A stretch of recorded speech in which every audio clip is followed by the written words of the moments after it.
Oh my gosh, guys, I'm so sorry. I had a problem with my streaming platform, StreamYard.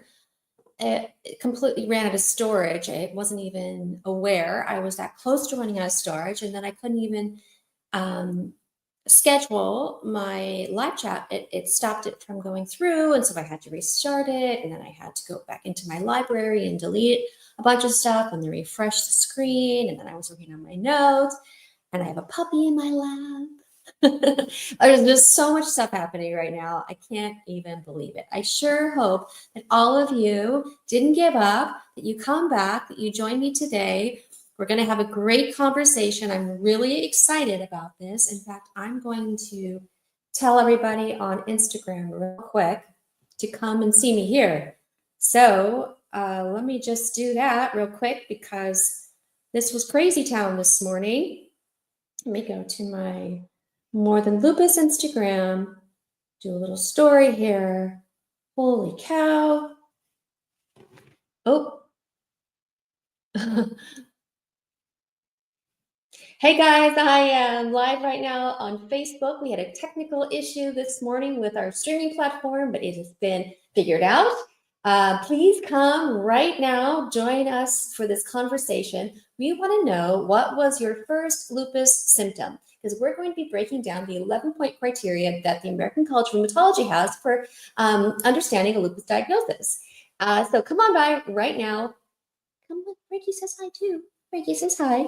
She's joining us as well. Come on by. Okay, bye-bye. Here we go. Yay! Hi. Wonderful. Did that go? Did they go through? I hope so. Yeah, it did. I'm going to share this on my personal Facebook page as well so people can find us, get this going here, because I want as many people, the group. This is going to be a good one. More. Here you go. Awesome, guys.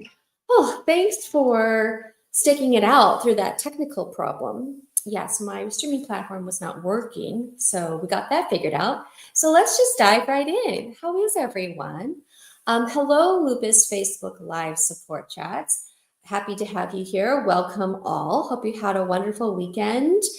Happy belated Valentine's Day. We had a little snafu with our in-person support group this weekend because we got a lot of snow and ice, and the weather conditions and the driving conditions were not great.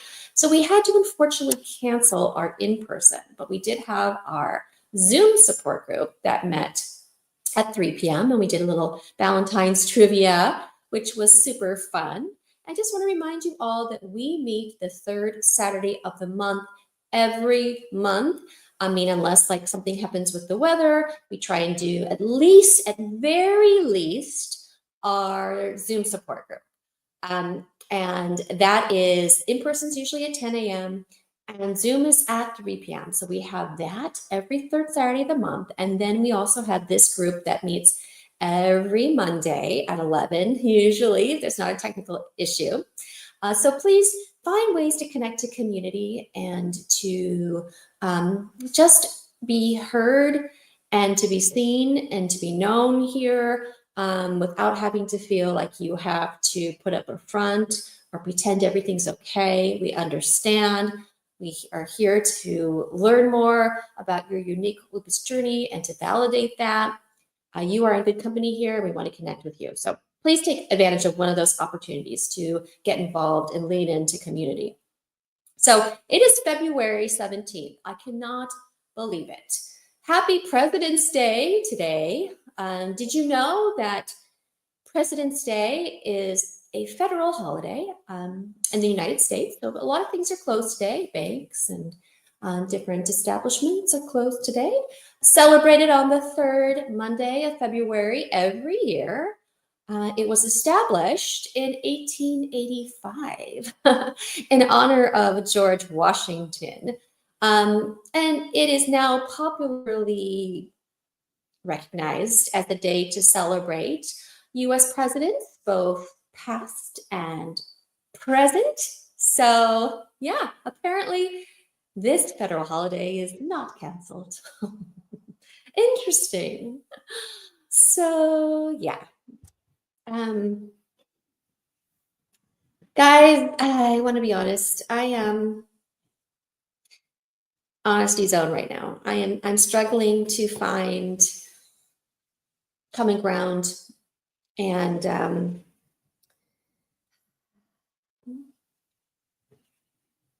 patience with what's happening right now in the US, in this administration.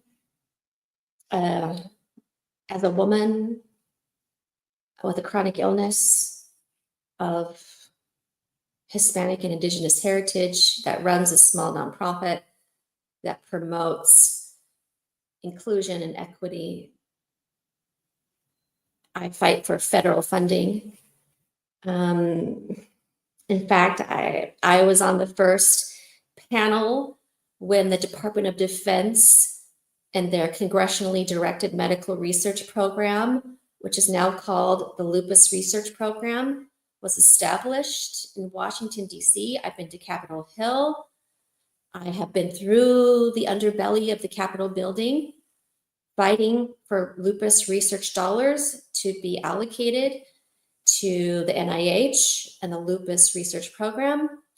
And I fear what has happened this week and the weeks since this administration has taken over. Funding is being cut on the federal level, and it's trickling down to us. I lost my lupus list grant.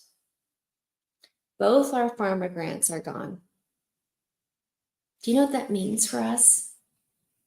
It means that if we don't secure other ways of funding, we will have to close our doors. And I know that sounds dramatic, but I'm begging you. And yes, I sound desperate because I am desperate. Please, if you can donate, we would appreciate that beyond measure. But also use your voice. Use your voice. Write your state reps and senators. This is not okay. Lupus research and trainings are coming to an abrupt stop. I'm not being hyperbolic. This is happening everywhere. Doctors who have been scheduled for CDC trainings canceled. Research grants mid-cycle canceled. Funding canceled. Who is this going to hurt? Who is this going to hurt? Who is this going to help? We do not need to hurt one population to help another. There has to be a better way. The chronic illness and disability community to this day remains the most marginalized community in America. In America. So when all of these policies and procedures and grants are coming to a stop and being rolled back, you know who's being hurt? It's not nameless people. It's us. It's us. And whatever horrible, ableistic idea this world and our country has of the disability community being lazy or crazy needs to stop. It needs to stop. Dehumanization, needs to stop. This is not okay.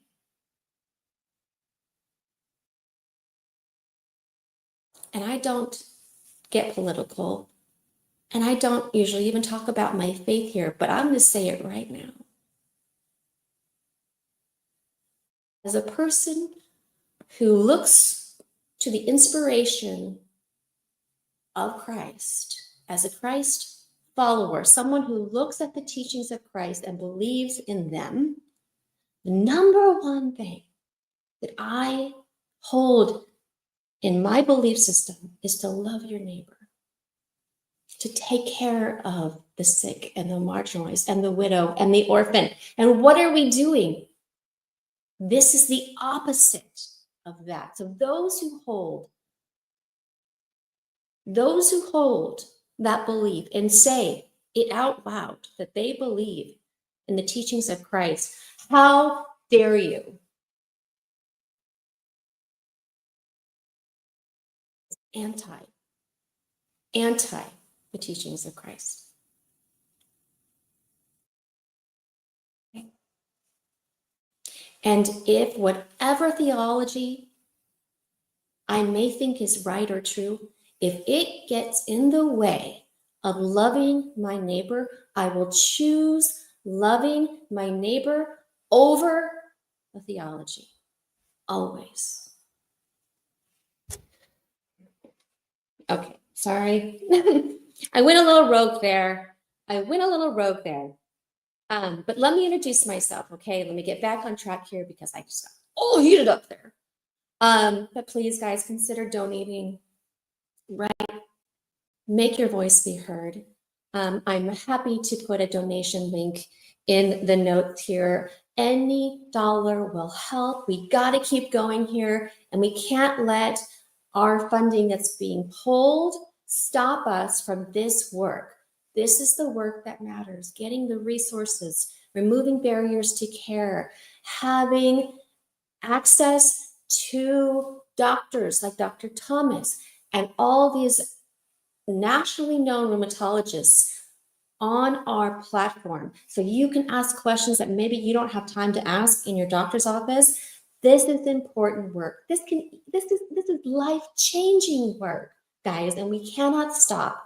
We cannot stop. So please, if you can donate, if you can share it to people who maybe need to donate for tax purposes, if you need to call your senators, if you need to write your reps, please do so. Please do so. Okay. Before I go any further, let me introduce myself. If you're new, my name is Kelly. I am the creator and executive director of the Portland-based nonprofit More Than Lupus. And if you're joining for the first time, we've got people joining from all over the world today. More Than Lupus is an inclusive and diverse and humanizing community designed by lupus patients to connect, grow, and inspire you through the peaks and the valleys of your one-of-a-kind lupus journey. And let me tell you a little bit about myself. I like to do this at the beginning of these chats to remind myself and to remind you watching that we are more than a sum of everything that is wrong with us, right? Right? Yeah, that the world says is wrong with us. So I love a good book. I love a good podcast. I love all things art. I use dance as part of my therapy, physical therapy, and also my mental therapy. I love flower design. I love a good movie. I love really good chocolate. I love going to fun places to eat. I love exploring places with my son, Luca, who's watching me right now because he's home from school. Hi, Luca. Are you watching? And we got two little puppies. They're so cute. And my husband, who's home with me today too. He's my bestie. So yeah, and I happen to have lived with systemic lupus erythematosus for the last 34 years. Yeah. 33 years, really, not quite. I was 11 years old when I had a predisposition and I caught a virus and it triggered my immune system to go haywire.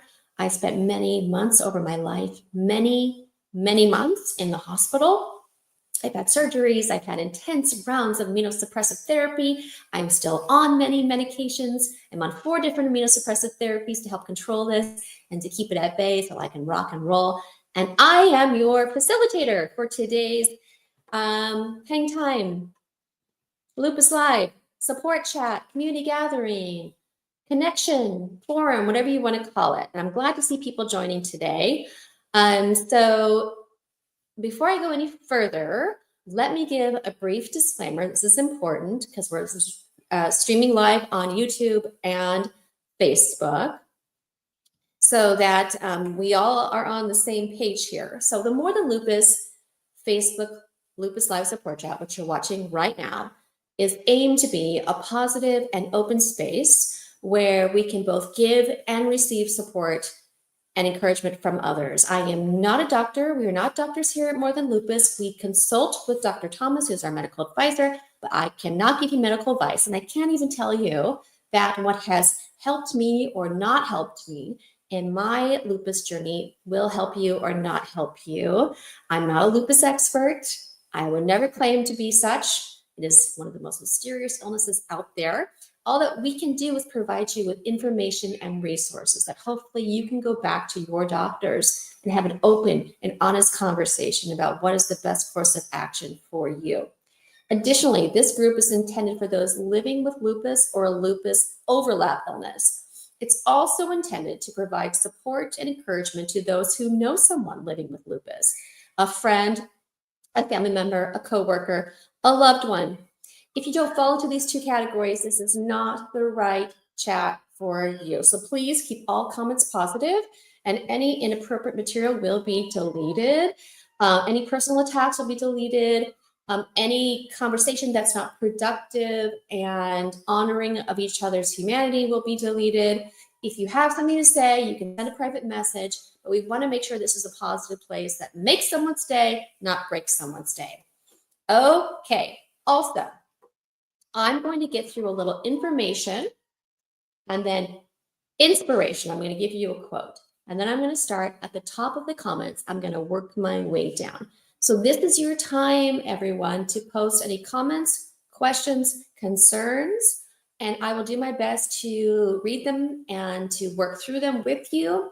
I may not have all the answers, but I want to make sure that you're seen and that you know that I'm seeing what you're writing there, because I know if you're taking the time to write it, it must be important.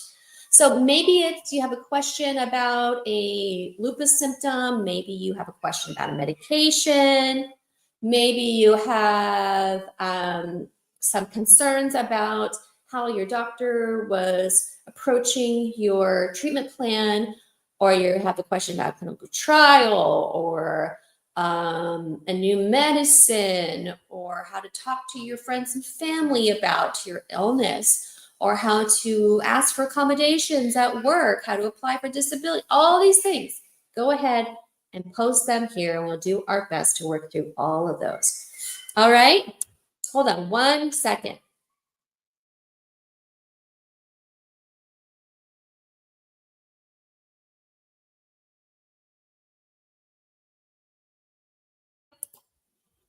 Sorry, I have a puppy who's crying and it was very distracting. I've got 2 puppies now because we're crazy. They're wonderful and they're adorable, but yeah, it's an adjustment. Let me say. Okay, before I get into our topic today, I want to give you an update. February is Heart Health Month. We talked about it last week, right?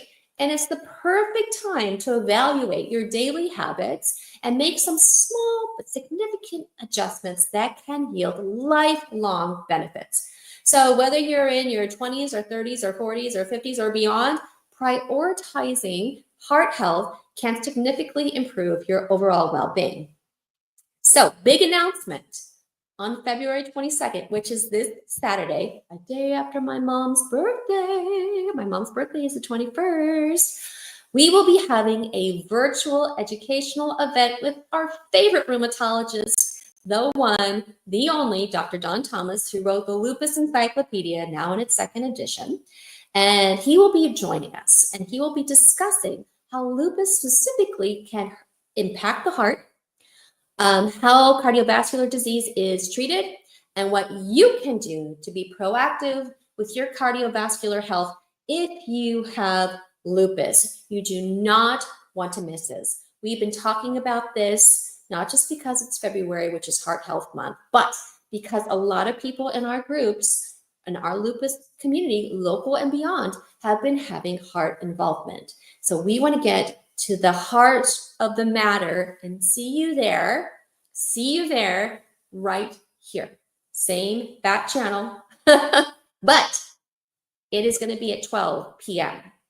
12 p.m. Pacific Standard Time, which is 2 p.m. for you guys in Chicago who are joining right now, which is 3 p.m. for you guys who are joining on the East Coast right now. And for our new friend from India, I don't know what time that is for you. I'm so sorry. I'm so sorry. Okay, I want to say hi real quick to Micah.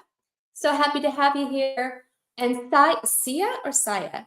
I'm so happy to have you here. I'm going to get to your question in just a second. Robin's here too.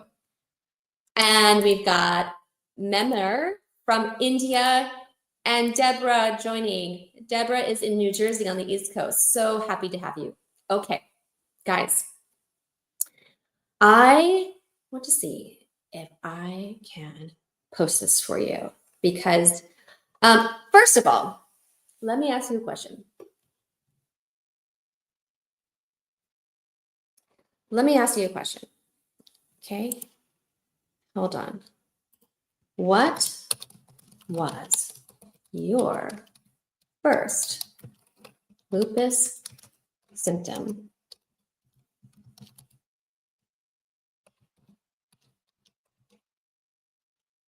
Trying to do this with a puppy on my lap. It's not easy.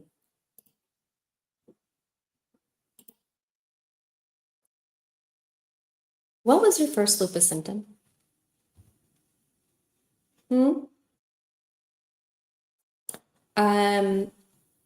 I know it was a really long time ago for me. Not gonna lie, but before I knew something was wrong or felt something was wrong, my mom had taken me to the orthodontist, and I was 10 years old, and I was being fit for a retainer. And the orthodontist pulled my mom aside after the appointment and said, something's wrong. She's got sores. Her gums bleed way too much. She's got swelling in her mouth. Something's not right. So before I actually felt the horrible fatigue and the headaches and the weakness and then the swelling that happened in my joints, it was the orthodontist who saw the issues inside of my mouth. Curious. Anybody else have that? Anybody else have that? So yours was fatigue. And okay, so fatigue was your first lupus symptom. Rash from the sun. Had an old injury, pain in the shoulder. You lost control of your left hand. Interesting. What else, guys? What are your other first lupus symptoms? A fatigue that is indescribable, right? For us that are younger, who were pediatric patients, usually it's like the knees, that if you have a joint, it's usually the knees that just goes nuts, and then you start falling because you lose strength. It's the horrible memory loss, headaches, fatigue, joint pain, muscle weakness, mouth sores and bleeding gums for me, bleeding disorder, sometimes rashes, photosensitivity. What else? What else? Joint pain. Joint pain started nearly 7 years before your diagnosis. Even at 100 pounds, my TTC told me to exercise. Yes. Bleeding gums, swollen thumb, you fell because you were weak here. Fatigue. Yes, yes. Okay, so all of these things that we're talking about right now are symptoms of lupus. But the American College of Rheumatology, which is the established academia and educational cohort that brings together all of the rheumatology experts around the US to discuss and to categorize and to update criteria, have established an 11 point. Did you know this? There's an 11-point criteria for a lupus diagnosis. Now, you do not have to have all 11 to be diagnosed with lupus. Many of us do. However, it takes 4, along with a physical exam, a past medical history, and then reviewing all of your labs to somewhat validate in their minds that you indeed have lupus. So we're going to go through these today. Because I don't have a ton of time and this is a lot to cover, I'm going to put this all into a blog. I think that's the best way to do it. So you can always go back and reference it and then share it with people who you know maybe think they have lupus or they are struggling to get a diagnosis. But there is an actual criteria. There's an actual criteria that rheumatologists, if they're worth their weight in beans, is that the expression? Weight in salt? Hill of beans? Squeaky wheel gets the worm? I'm messing them all up right now, aren't I? Anyway, that they go to. So number one, top of the list. Not everyone has this. Or maybe you just have gotten it once or twice, is the mylar rash. That's number 1. Is that going to go through? There you go, mylar rash. So the mylar rash is this is what, why we use the butterfly as our symbol of lupus, because it kind of looks like a butterfly most of the time, right? It is a rash that is kind of red or purplish. It's a facial rash. You do not get a mylar rash anywhere else except on your face. And it actually is a butterfly pattern. And it covers your cheeks, goes like this, and go over the bridge of your nose, and I wish I had a picture saved. I could show you one of mine. Anyway, I've only gotten it a few times actually. So it's a butterfly pattern. It covers your cheeks and the bridge of your nose, but not usually the rest of your face. And the rash can either be flat or raised, either one, okay? But it's the shape and it's the blushing, it's the purplish red blushing that makes people stop and go, I don't think that is rosacea. I don't think that is flushing from being outside or the heat. Now, does it come from being outside in the heat or being exposed to your photosensitivity kicking in? Yes, it can. But it also can be a precursor that there's inflammation ramping up in your body. So that's number 1, the mylar rash. Happy to see everybody here today. Share this. This is a good chat today, guys. We're talking about your first lupus symptoms, and we're working through the 11-point criteria from the American College of Rheumatology. Okay, so staying on the rash train here, toot toot, we're going to go next to the discoid rash. This is number 2 on the 11-point criteria for a lupus diagnosis. Now, remember, you don't have to have all 11. You usually have to have 4, along with your blood work and a physical exam and your medical history to make them think that you have lupus, to validate a lupus diagnosis.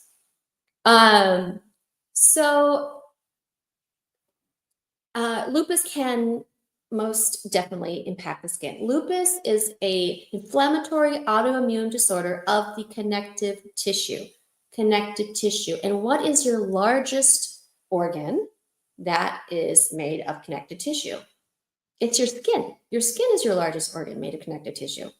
And so chronic cutaneous lupus or discoid lupus This is where you're going to see those sores. And discoid lupus are lesions or sores, whatever word you prefer. They can be on your scalp, a lot of times on your scalp, on your face, on your arms. Now, here's the interesting thing about discoid rash. The same thing with mylar rash. They're not painful. That's how you know that it's not, oh gosh, what's it called? The neuro, my brain is not functioning right now. The neurological virus from the chickenpox that gives you the rash, but it's painful and can scar. Why can't I think of it? Can cause,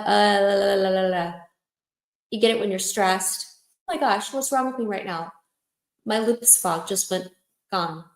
That's why people think it's different. It's different, okay? Because that's very painful. Shingles, thank you. What is wrong with me? I'm like, it starts with an S. I can't pull it. It's not there. I can't see it. Can't see it. Shingles. That's how you know it's not shingles. Shingles hurts like a mofo. Excuse my language. This is not that. Discoid, it is usually like a disc shaped, circular, and they can be raised and they can look flaky and they look red and they can get hard, but they're not painful usually, not painful or itchy. So you know that's the difference between psoriasis, eczema, shingles. It's different. There's no cure for discoid lupus, but treatment can help, usually steroids. These lesions can unfortunately increase your risk of skin cancer, so it's important to protect your skin. So that's number two. Number two. Thank you guys for having my back here. I could not think of that word. Okay, so number three on the list, on the criteria, is photosensitivity. So what do you, sorry, I'm putting the cart before the horse here. Discoid rashes, mylar rashes can come out also because of what? Because of photosensitivity. And photosensitivity it's interesting. It's a little nuanced with us, as I notice with our community. Some people cannot handle any whatsoever. I mean, they cannot dare go outside without sun protective clothing, without a hat, without their SPF, UVA, UVB protection. They have to put tinters on their car. They cannot be in sunny climates whatsoever, or their lupus flares terribly. Or it was photosensitivity that caused their lupus to come out. Now, I am a cumulative. When I'm in like direct heat and sun exposure in dry climates, that is when the next day I will feel headache, I will feel stiff, I will feel, my Sjogren's and my Raynaud's and my joints, and everything will be, my brain fog will be horrible. It just varies, and not everyone has photosensitivity. And like I said, some people assume because they don't get the discoid rash or they don't get the mylar rash that they don't have photosensitivity, but it's sneaky. It's sneaky. It can be lights. It can be those little things that you put your hands in at the nail salon, by the way, which is why I don't get these are press-on nails that I do myself, because my hands cannot handle the UV in those little machines. And it can be accumulative, and it's not just a rash. It's brain fog. It's a headache. It's fatigue. It's feeling nauseous. It's stiff joints. So a lot of that. Okay. So it refers to an extreme sensitivity, to ultraviolet rays from the sun, but also from other light sources, as I mentioned, tanning beds, those little things you put your hands in at the nail salon, UV lights in old buildings that don't have protective covers over them. If you go to an old university and sit in a lecture and you're like, I cannot, my head hurts, I'm so tired. Probably because you've been sitting under UVs that are not with the right covers on them for 3 hours. Yes, yes, Lacan. Is that how you say it? Your name? Anyway, and it can refer to, the reason this is on the list, it can refer to various symptoms. And you can have a rash, you can have damage, you can have your lupus kind of ramp up inflammation from it. So that is one of them. Okay, moving down, what are we on? 1, 2, 3, we're on 4 here. There we go. Here's the one that got me first before my blood was taken. This is the next. This is number 4 on the lupus criteria, 11-point criteria established by the American College of Rheumatology. Oral or nose ulcers. Try and say that 10 times fast. Oral or nose ulcers. Ooh. So mouth ulcers or nose ulcers are small sores that form inside of your nose, inside of your gums, on your lips, in your tongue, in the inner cheeks. And they don't really know exactly why, but they not always are painful. I think, honestly, the nose sores are more painful than the mouth sores because you blow your nose, you clean your nose, and yeah, if you have to kind of avoid acidic foods when you have your mouth ulcers. But when you're going in and out of climate changes, say you're in a home and it has air conditioning, you go outside into the heat, then you go into your car and the air is blowing in your nose, or you're very cold outside and you're outside and it's freezing and your nose is all crusty, and then you come inside and you sit by the fire and then it gets dried out. I think it's harder sometimes with the nose sores because they get aggravated and they split and then they bleed. So there are some things you can do for that. There are oral rinses. There are, I use a nose saline gel, Vaseline petroleum jelly. It's kind of just to constantly make sure your nose is okay up there. But that is one of the 11-point criteria. So interesting. Do you have any oral or nose ulcers? Was that one of your first little signals? Something's not right. This is weird. Want to know. Okay, so the next is arthritis, and that's on the list. How many of you out there have arthritis? Now, this is interesting because on the actual criteria, it says non-erosive arthritis. So essentially, non-erosive is when you can see there's inflammation in the joints, but it's not major damage like rheumatoid arthritis. Okay, now rheumatoid arthritis and lupus can go hand in hand. Some people are diagnosed with what?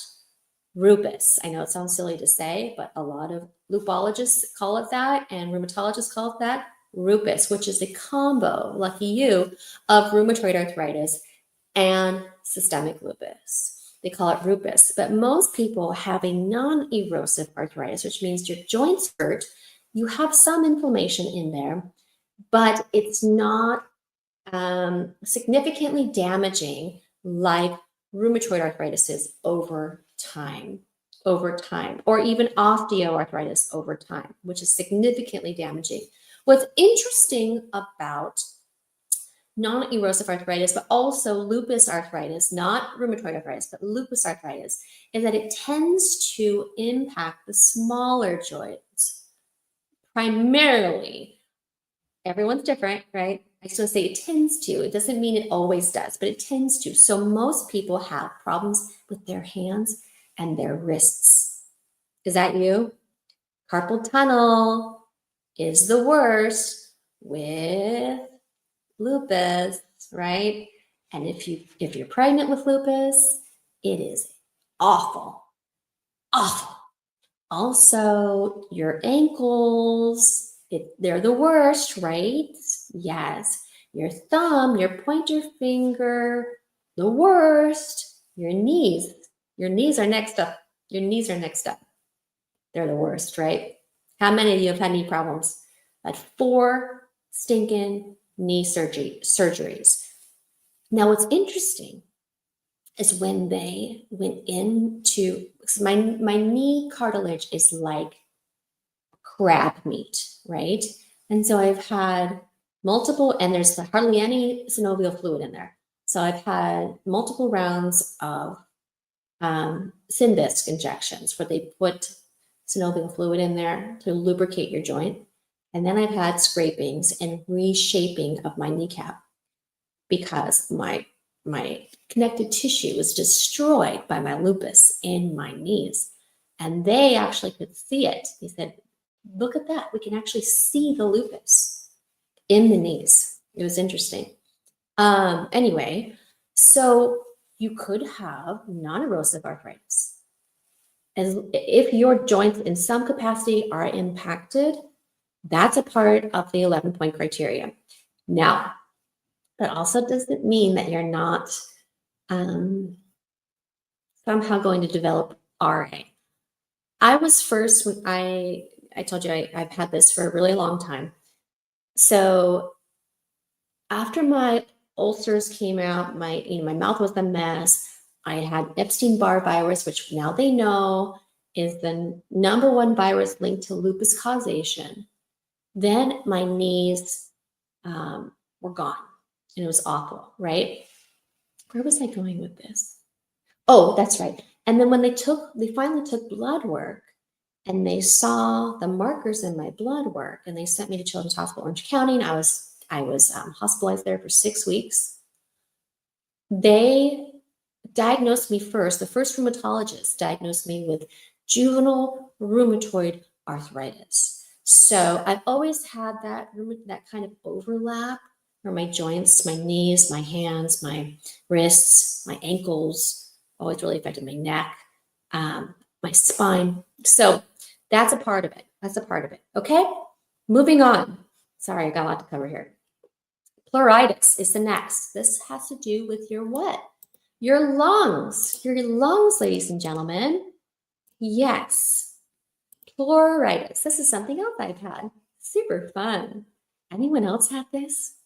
Yeah, it's real fun, isn't it? Yes. So pleuritis refers to, as I mentioned, this is a connective tissue disorder, an inflammatory connective tissue disorder. Anywhere you have connective tissue, guess what? It can be there. It can be there, including your lungs. Pleuritis is inflammation of the pleura, which is this thin layer of tissue. You know, your lungs are just amazingly delicate and amazingly resilient and strong at the same time. This thin layer of tissue that lines the lungs. It's the outside of the lungs and the chest wall, okay? And this can get inflammation and even fluid on the outside. And this can cause severe chest pain that worsens when breathing and feels like you're being stabbed with a knife, right? It's so fun, so fun. Unfortunately, this can happen after a virus. It can happen just because your lupus wants to be a pain in the butt. And you know it's not, when you have chest pain like this, you know it's not a heart issue because it only happens when breathing. It's not like your heart's beating and you're getting sharp pains. It's a breathing situation, yeah? Yeah, so that is pleuritis. Anybody have pleuritis? Anyone see a pulmonary doctor? Yeah, oh yeah. Okay, so that is next on the list, on the criteria. So let's travel down a little bit from the lungs to the kidneys. Here up, next on the list is renal disorder. This is one of the 11-point criteria for a lupus diagnosis. Now, this can vary and this can come and go, but about 1 out of 2 lupus patients will have some sort of kidney disorder. 1 out of 2, 50%, 50%, okay? So kidney disease or renal, so a renal disorder is under the umbrella of kidney disease or renal disease, or nephropathy is another fancy word for it. And it occurs when the kidneys no longer efficiently do their job by removing excess waste and fluids from your body. And it's usually from inflammation. And if the inflammation is not caught in time, it can cause tissue damage. And if the tissue damage is not caught in time, it can cause kidney failure, okay? This is not good. So it can lead up to waste because your kidneys are your filter system, and excess fluid in the body, which is why you get edema, like swelling in your ankles and your feet and in your face. So the waste is not going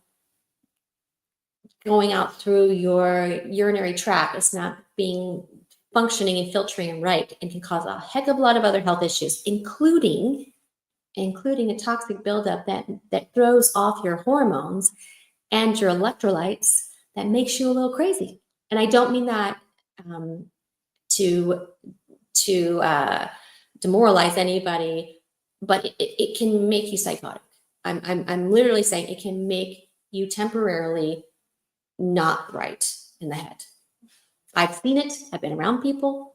Your personality can change because your hormones and your electrolytes are completely dysregulated because you can't get the toxins out of your body. It makes you toxic, literally makes you toxic. So give those people a break. I'm telling you right now. I mean, I've heard people be like, what's wrong with this person? They're so cranky, or they're not acting like themselves. I'm like, yeah, they're toxic. The kidneys are shutting down. They're toxic. And if their hormones are off, their electrolytes are off. Yeah. So that is why, because 50% of lupus patients experience some sort of compromise of their kidney, some sort of renal disorder. That is why this is on there. This is really important to discuss. And it is absolutely essential that you test your kidneys every 3 months. It may seem like a bother having to go pee in a cup every 3 months and having to have your labs checked every 3 months, but it will save your kidneys long term. Because if they see one little speck of blood in there, one tiny bit of protein spill, because that's when they know if there's blood, if it's cloudy, if there's protein, because your urine should not have protein in it. No, that's when they know something's not right. If you're swelling up, something's not right. That's when they can catch it, and they can catch it in time to do the next thing. What is the next thing? Well, sometimes it's controlling underlying conditions like high blood pressure, if you have diabetes, if your nutrition is out of whack or whatever. But if they believe it is absolutely related to your illness, the next step usually is to do further testing. Now, sometimes that's a kidney biopsy, and I know that sounds scary. But it's actually the teeny tiniest little sample that they take. And things have gotten so more advanced in testing and diagnosing that they can do it rather simply than before, most of the time. So getting that tiny little tissue sample of your kidney, they can look at that right away and say, okay, this is where they're at. And they can use that as kind of a guidepost to treatment. Now, what are the treatments? There's a whole bunch. And I'm not going to say which is going to be right for you, because I do not know that. I can't, there's no way I could say that. But some of the typical treatments include immunosuppressive therapies. We're talking about cell salvage. We're talking about now Benlysta, voclosporin, which is lupus. We're talking about, cyclobenzaprine. There's a lot. Cyclobenzaprine. That's a muscle relaxant. I'm sorry, I'm losing it today. There are immunosuppressive therapies that are used to control that. And of course, the drug we all love to hate, steroids. So if your kidneys are really in trouble, the first thing they're going to do is probably put you on, I know, steroids. I know, it stinks, but it's the most fast-acting drug that we have to get that inflammation down. Hi, Mom. Happy early birthday. So we are talking about the 11-point criteria for a lupus diagnosis. We're on to renal disorder. And then what comes up next, and I'm so running out of time here. Oh my goodness. What I'm going to do, let me see if I can post this here. I wonder if I can insert, can I? Oh, wait, maybe I can. Hold on. To slide in PDF, upload, share inside, upload file. All that I want is, let me see if I can do this here, is to show you this image that has the rest of these on it. No.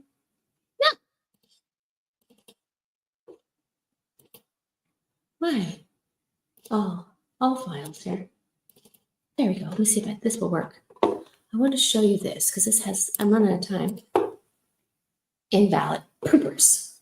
I'll have to post it. Okay, so next on the list. Next on the list is neurologic disorder. No, now I'm going to have to put it in. Hi, baby. Oh, I wish you could see my little sweet nugget that's on my lap right here. She's sleeping. Oh, no, you're waking up? Can I show you? Can I show you? He's my little baby. One of them. This is Frankie.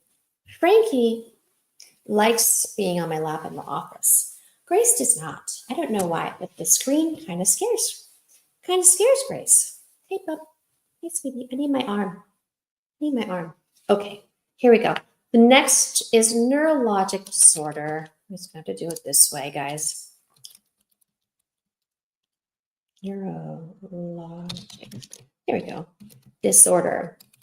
This is where your headaches comes into play. This is where your cognitive dysfunction comes into play. This is where your neuropathy comes into play. Any issues you have with your parasympathetic nervous system. This is where even psychosis, neuropsychiatric lupus comes into play. This is all of those things, any nerve damage, anything to do with different types of your nervous system. This is where this all comes into play. Okay, that is the next one. Then we're moving on. We're moving on here to, yeah, it's a she. I know, it's Grace and Frankie. We actually have two. We have two puppies because we're nuts. Yes, we're nuts. There you go, baby. We're nuts. But they just were so cute and we couldn't split them up and we just decided to go for it. Yeah, seizures. All of that stuff is part of that neurologic disorder, which is part of the 11-point criteria. So how many, are you taking count? How many of these do you have so far? Because as I mentioned, there's 4 that you are usually needed for a lupus diagnosis. And I haven't even gotten to the blood work yet. Okay, so next, speaking of blood, hematologic disorder is the next. I hope my stream platform doesn't kick me off because I'm going past time here. Well, we shall see. You lost count. Oh no. So here we go. Now we're on to the blood. Now you, as Dr. Thomas says, you cannot talk about lupus without talking about your blood and how it is impacted. They are intricately intertwined. There's absolutely no way to separate out lupus without talking about your blood. So how does lupus impact the blood? Many of you probably had some sort of bleeding disorder before you were diagnosed. I did. Remember, Mom? Yeah, I had a very low clotting time. I had issues my entire childhood with bleeding gums and horrible horror film-ish bloody noses. So that is leukopenia, where your cells and also thrombocytopenia. There you go. When you have a low clotting time, that is what I had. So a lot of times there are issues, and there are different types of anemia that can be associated with lupus. So they'll look at that. They'll see, oh, their white cells are low, but their, something else seems off, and then the anemia and their ferritin count is low. So they will look at that, and that's all under blood. Now, not to mention, besides having low white and low red cell counts, also, I can't move past this without talking about the lupus overlap condition that they also will test you for, which is antiphospholipid syndrome. And that's when you have antiphospholipid antibodies, oh, there you go, in your blood that can cause clotting issues, right? So that's when people with pregnancy and others, they have strokes because they have clots that form from their lupus overlap condition. Sometimes they call it anticoagulant syndrome or Hughes syndrome, but most of the time, are you chewing on your little wrap here? Don't do that. Don't do that, oh, little stinker. But that's what that is, okay?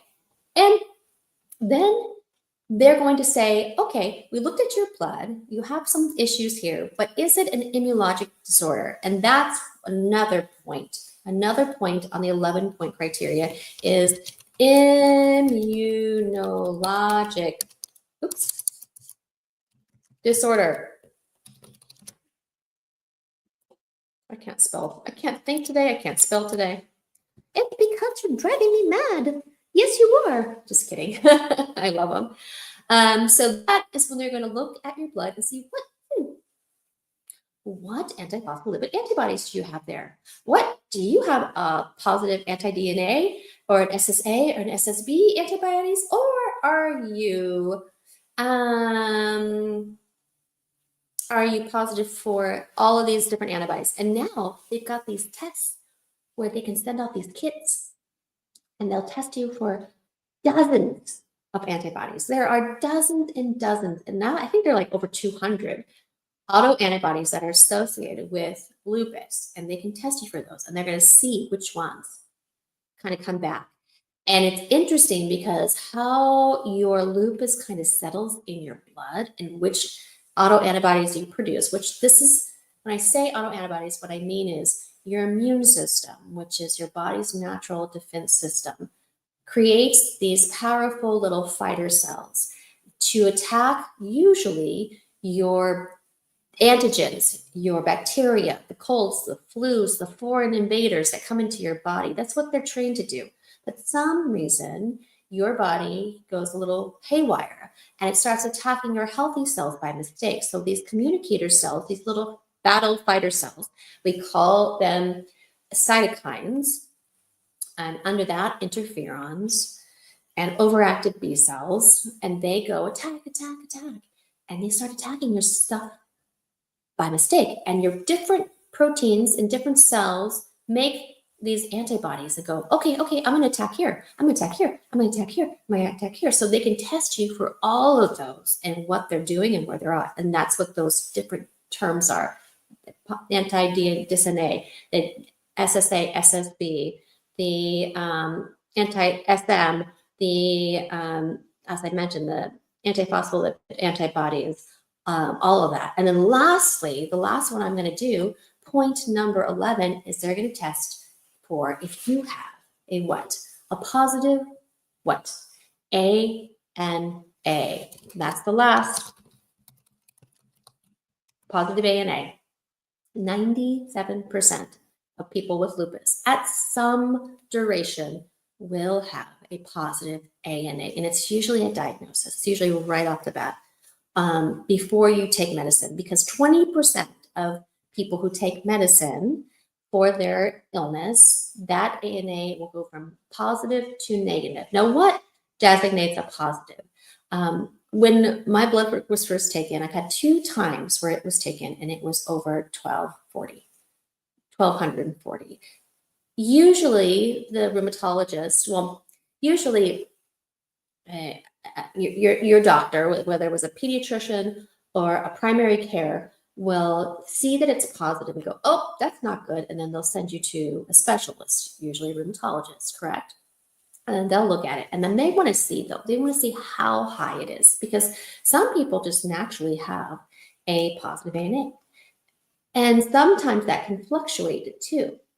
And maybe it was a false positive, but if it was a really high, we're talking above 600, they start to say, okay, this is indicative of an autoimmune disorder. And then when if it's even higher, like if it's like me, it's 1240 or 1260 or whatever, they will say, oh, yeah, no, that is, sorry, I didn't realize that was up there that whole time.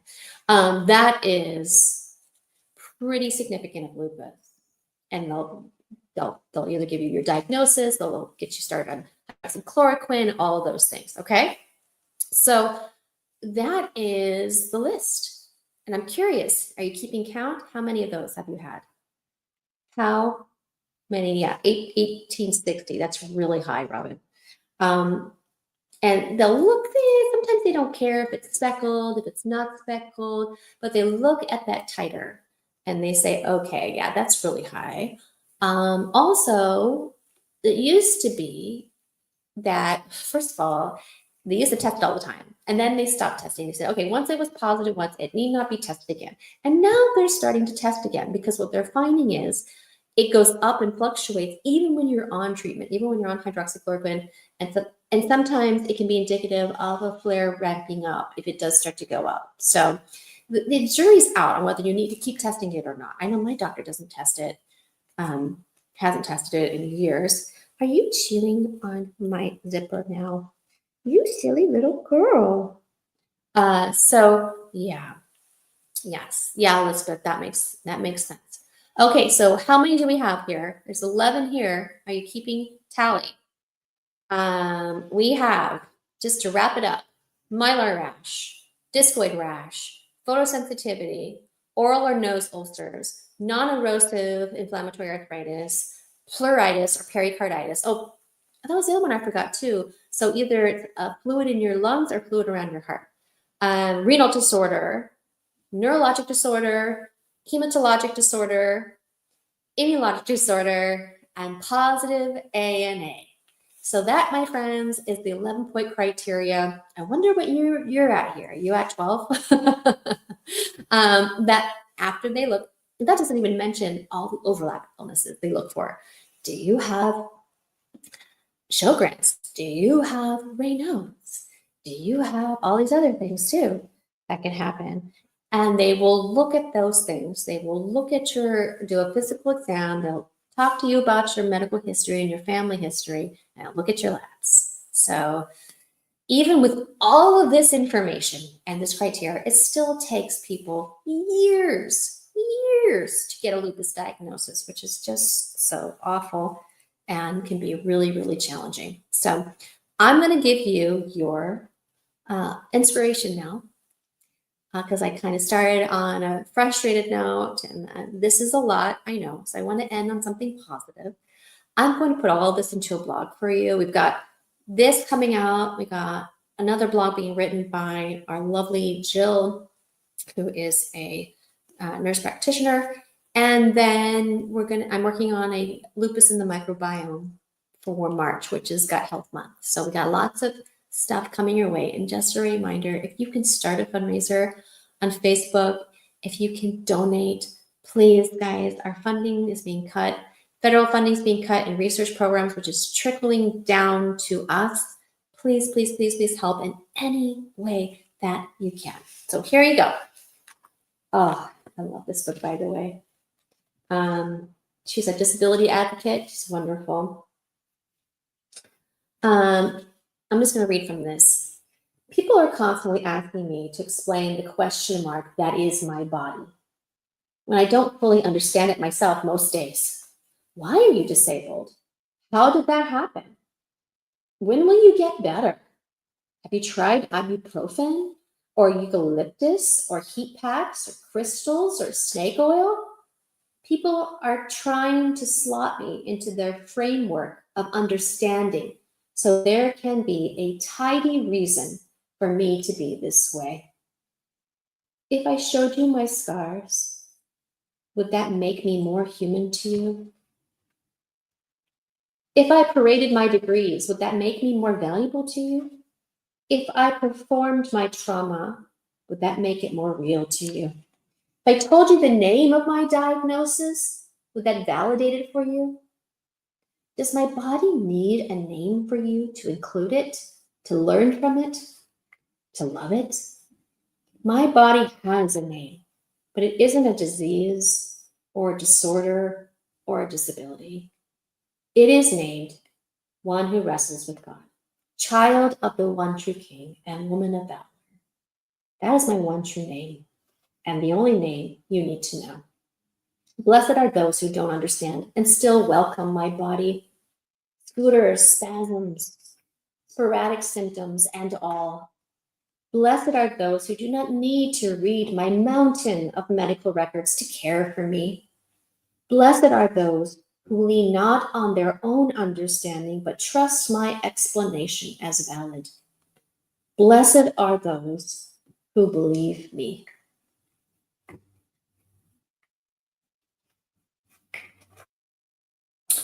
Whew. So good. This is called My Body Is Not a Prayer Request. It's by Amy Kenny. I'm not an influencer, so I don't have links and promo codes or anything like that. I'm not endorsing this book, but I'm saying I love this. I mean, I'm kind of endorsing this book. I'm not selling. I'm not getting anything from like endorsing this book. There it is. That's what I meant to say. It's a wonderful book. Wonderful book.